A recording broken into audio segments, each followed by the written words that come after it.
Morning, church, and welcome to Coffee and Conversation. Grab a drink. It's summertime. Maybe you want an iced tea or an iced coffee because it's been pretty warm lately. But grab a drink, grab a comfy chair, grab your Bible, and let's take a couple minutes and just look at a quick devotional thought. In high school, I got my first electric guitar. And after a few months, I needed to replace the strings on that guitar. And so I bought a pack of strings and I set out to put strings on this guitar. Now here's the thing, I had never put strings on a guitar on my own before. So I didn't really know how to do it. I just thought, well, you just put them on. There's probably not too many different ways to do this. So I just put them all on and got it set up. And the thing with new strings is that, sometimes it takes a few hours for them to really settle in and so that you can tune it properly.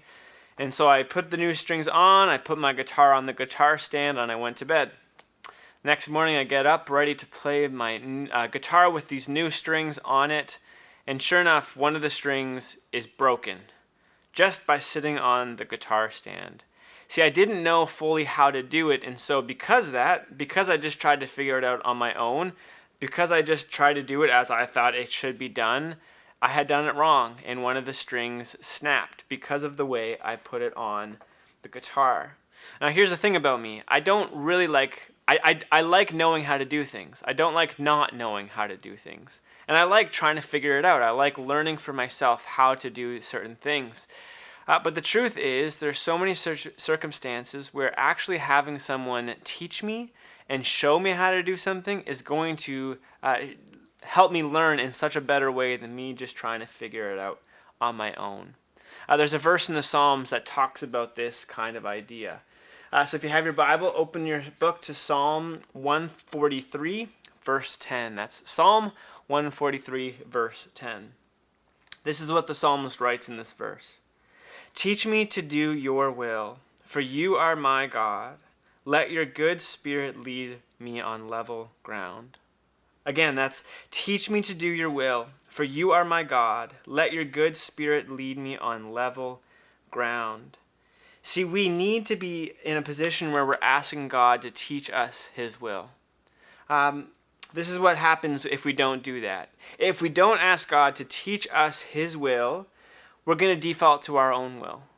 We're going to end up just doing what we think is best, just doing what we think we know how to do something. And so we need to ask God, teach me your will, because we don't want to just end up doing it our own way. We ask God to teach us his will so that we don't become centered on ourselves. We don't become autonomous and just going, you know what, I can make my own decisions, I can set my own path, I can figure out how my life should look on its own. But the psalmist says, teach me your will, for you are my God. Asking God to teach us his will is a way of us saying, he is God, we're not, and submitting ourselves to him.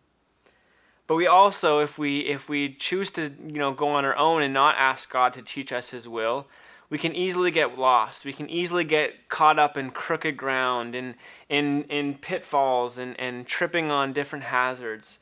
But the psalmist says, teach me your will, for you are my God, and send your good spirit to lead me on level ground, on ground that is flat, there's no danger, there's no hesitation to my path moving forward. And so this is an important verse, asking God, teach us to do your will.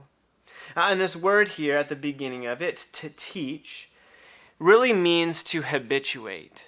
So the call isn't just, show me how to do this one thing, and I'm just going to then keep doing it on my own without your help.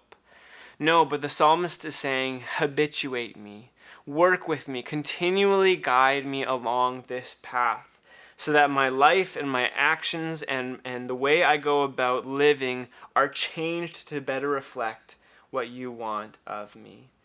So church, instead of just trying to figure out everything on our own, let's go to God and let's ask him, teach me to do your will, for you are my God, and let your good spirit lead me on level ground.